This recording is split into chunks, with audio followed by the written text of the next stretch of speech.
सुप्रभात बच्चों, हिंदी में एक बार फिर आपका स्वागत है। आज हम सीखने वाले हैं विराम चिन्ह। विराम चिन्ह यानी कि विराम मीन्स रुकना। तो उसकी व्याख्या करती हूँ। किसी भी भाषा को बोलने, पढ़ने और लिखते समय अर्थ को स्पष्ट करने के लिए वाक्यों के बीच या अंत में थोड़ा रुकना पड़ता है। इस रुकावट का संकेत देने वाले लिपि को विराम चिन्ह कहते हैं। तो हम यहाँ विराम चिन्ह के कुछ प्रकार सीखने वाले हैं। सबसे पहला है पूर्ण विराम।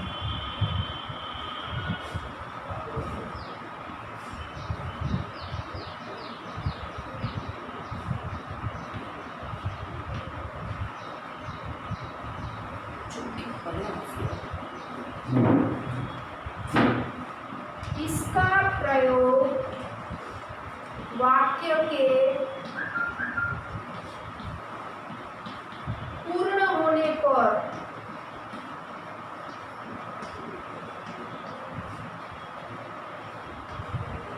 होता है।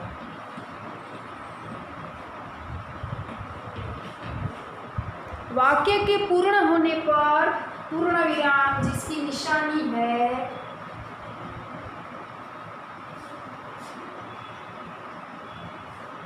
पूर्ण विराम, हिंदी में हम यह निशानी करते हैं। इसका वाक्य के पूर्ण होने पर प्रयोग होता है।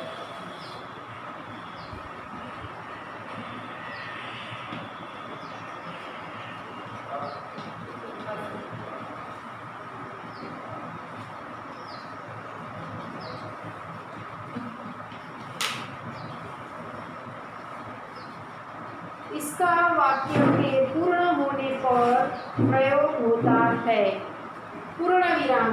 उदाहरण हम समझे तो रीमा खाना खा रही है।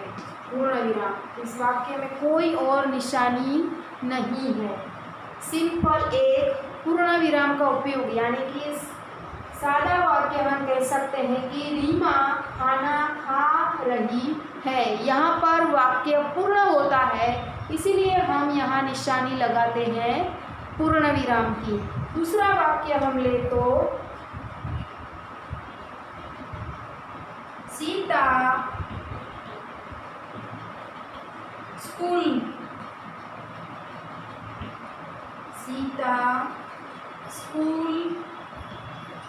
नहीं गई।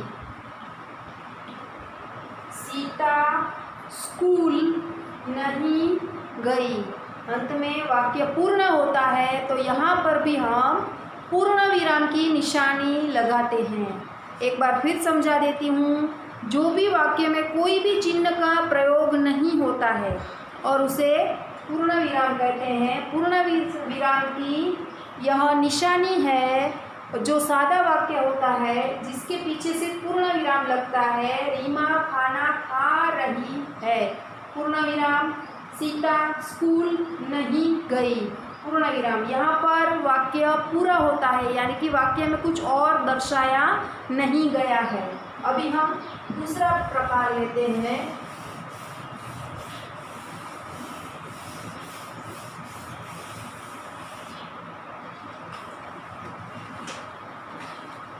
दूसरा प्रकार है अल्पविराम।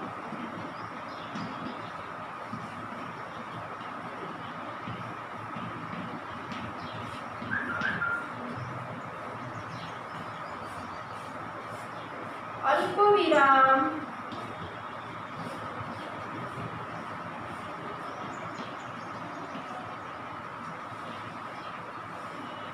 का प्रयोग अल्पविराम का प्रयोग वाक्य में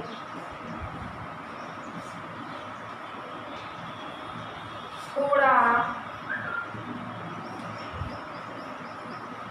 रुकने का संकेत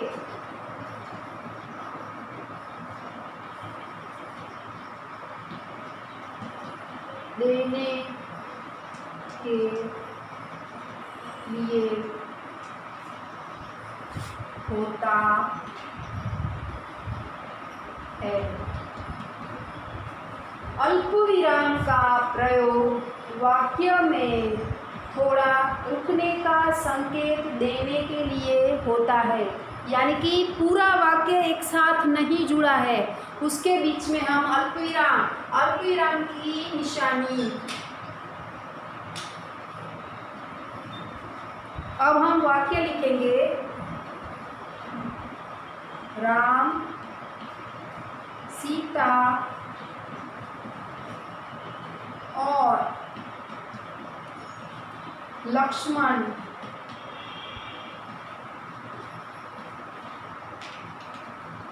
वन में गए।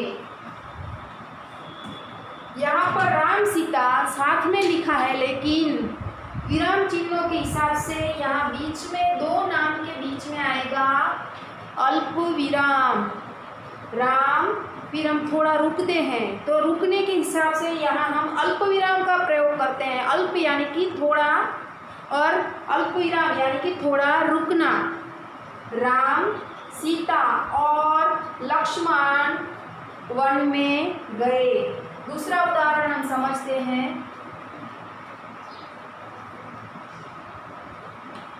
रीना प्रिया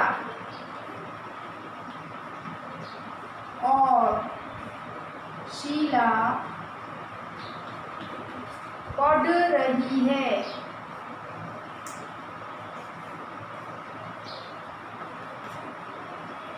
रीना के बाद हम थोड़ा रुकते हैं, फिर ही कोई और नाम बोलेंगे, इसीलिए बीच में हम लगाते हैं अल्पविराम। रीना प्रिया और शीला पढ़ रही है। वाक्य के अंत में पूर्ण विराम सभी वाक्यों में आता ही है, चाहे कोई और विराम चिन्ह का उपयोग न हो, तब हम पूर्ण विराम का उपयोग करते ही हैं। तीसरा प्रकार हम सीखते हैं,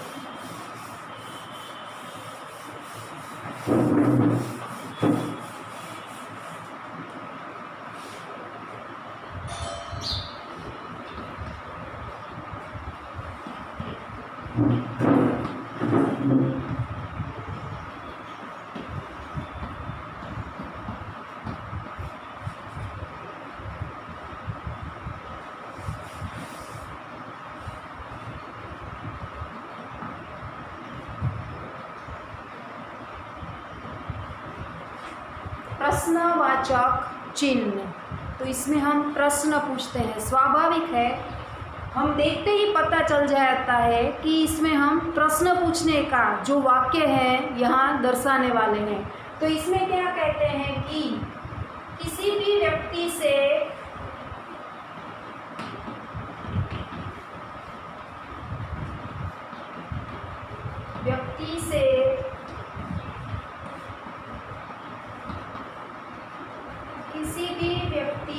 कोई जानकारी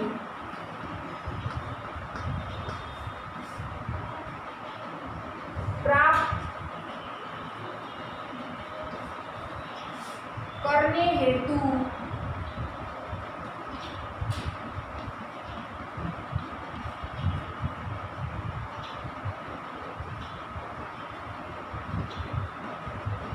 इसका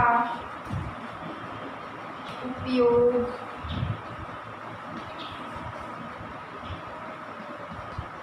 होता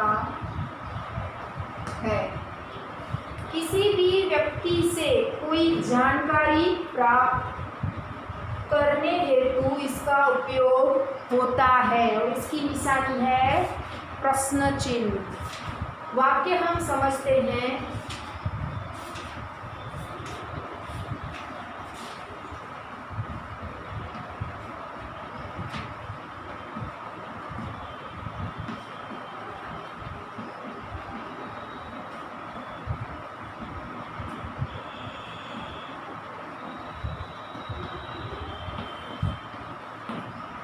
राम तुमने खाना खा लिया। अब हम राम से प्रश्न पूछ रहे हैं कि राम तुमने खाना खा लिया। दूसरा वाक्य हम समझते हैं। देखिए, राम से हम क्या जानकारी, जो कार्य उसने किया है उसके बारे में प्रश्न पूछने की। किसी भी व्यक्ति से कोई जानकारी प्राप्त करने हेतु इसका प्रयोग हम राम से पूछ रहे हैं कि तुमने खाना खा लिया। तुम कहाँ जा रहे हो। अब हम प्रश्न पूछ रहे हैं कि तुम कहाँ जा रहे हो। तो यहाँ पर भी हम सामने वाले से जानकारी प्राप्त करना चाहते हैं कि तुम कहाँ जा रहे हो। तो जो भी वाक्य हम प्रश्न चिन्ह के हिसाब से लिखेंगे उसके अंत में हम प्रश्न चिन्ह की निशानी करेंगे। आज हमने 3 प्रकार सीखे हैं, बाकी के प्रकार हम अगले पीरियड में सीखेंगे। आशा करती हूँ आपको ये तीनों प्रकार अच्छे से समझ में आ गए होंगे। धन्यवाद।